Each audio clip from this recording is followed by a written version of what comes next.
Assalamualaikum warahmatullahi wabarakatuh. Halo anak-anak semua. Hari ini kita akan belajar tema 7, subtema 3, pembelajaran kelima dan keenam dengan muatan PPKN, Bahasa Indonesia, dan IPA. Sebelum mulai belajar, kita berdoa terlebih dahulu ya. Berdoa dimulai.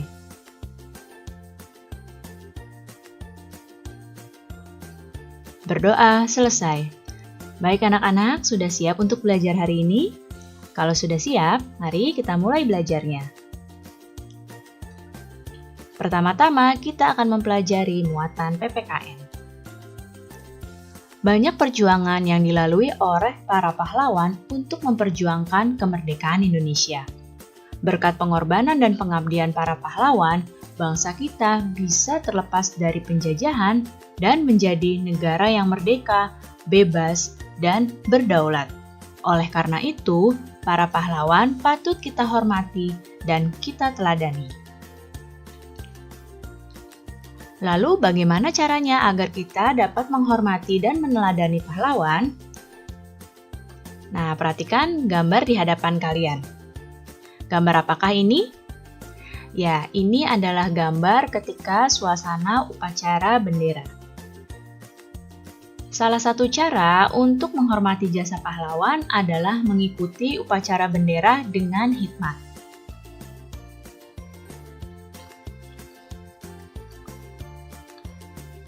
Selain itu, kita juga dapat mencontoh beberapa sikap pahlawan berikut ini.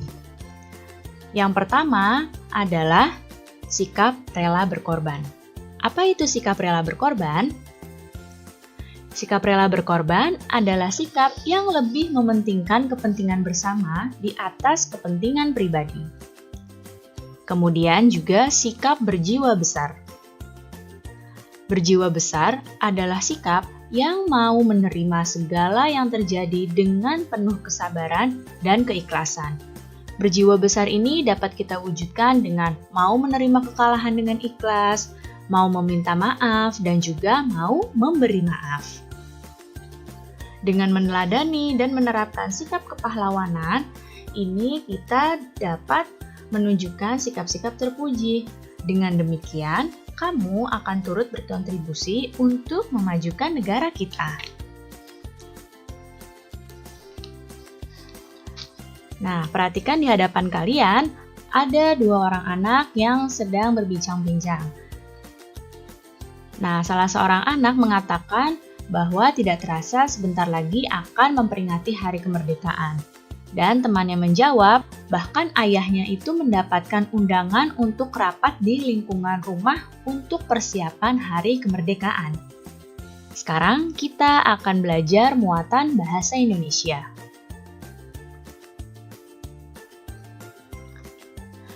Apakah kamu pernah mendapatkan surat undangan ulang tahun?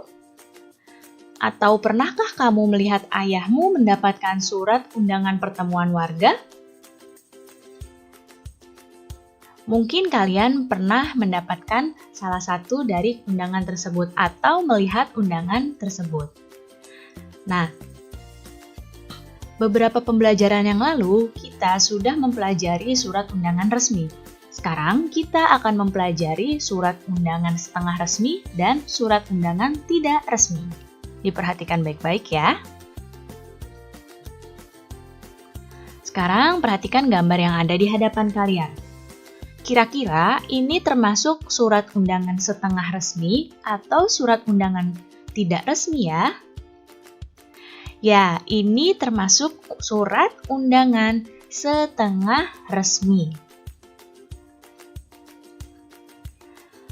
Undangan yang setengah resmi ini merupakan undangan yang mengatasnamakan perorangan yang ditujukan ke perorangan maupun instansi atau organisasi. Nah, pada undangan setengah resmi ini, bahasa yang digunakan di dalam undangan ini adalah bahasa yang baku. Namun, susunan undangan tidak selengkap surat resmi. Bisa kalian lihat di sini, ini tidak ada kop suratnya, tidak ada hal, perihal, kemudian tidak ada lampiran, ya. Di sini tidak selengkap surat resmi.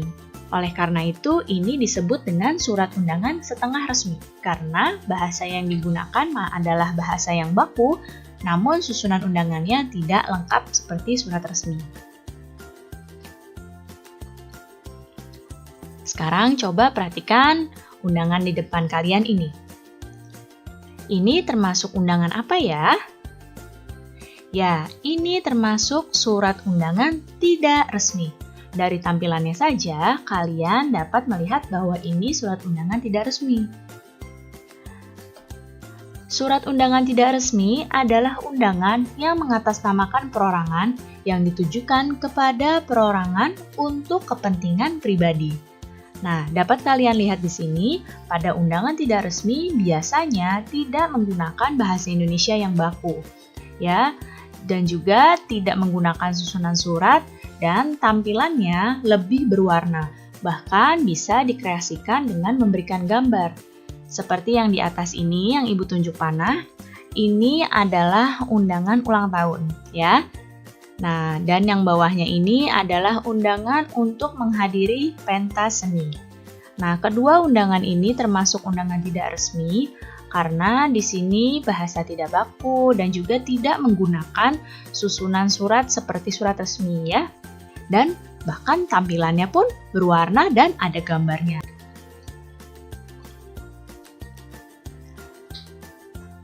Sekarang coba lihat di hadapan kalian.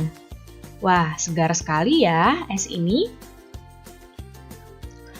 Coba juga kalian perhatikan apa yang terjadi pada saat gelas ini diberikan es dan lihatlah dinding gelasnya. Apa yang terjadi dengan dinding gelas saat sedang meminum minuman yang dingin? Sekarang kita akan mempelajari muatan IPA.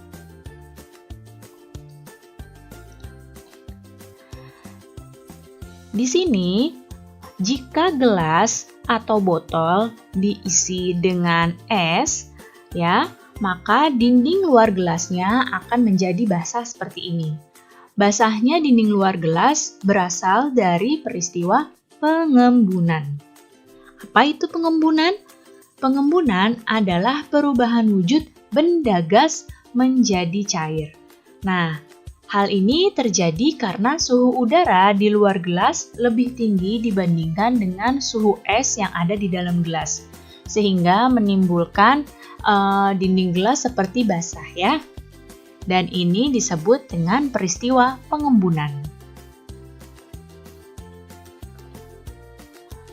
Apa saja ya contoh peristiwa pengembunan dalam kehidupan sehari-hari? Contoh yang pertama tadi, basahnya dinding gelas yang berisi air dingin.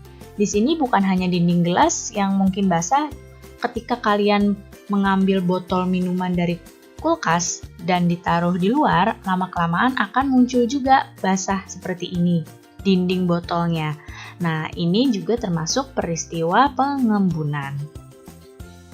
Kemudian, kaca mobil yang mengembun ketika hujan.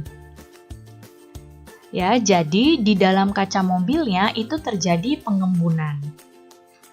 Dan munculnya titik-titik air di rumput saat pagi hari.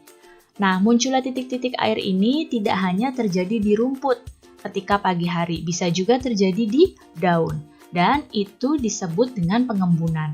Padahal hari itu tidak hujan, namun rumputnya basah atau dedaunannya basah. Itu artinya terjadi peristiwa pengembunan. Baik anak-anak, cukup sekian ya penjelasan Ibu kali ini. Mudah-mudahan kalian paham dan mengerti. Terima kasih anak-anak semua. Sampai jumpa lagi. Wassalamualaikum warahmatullahi wabarakatuh.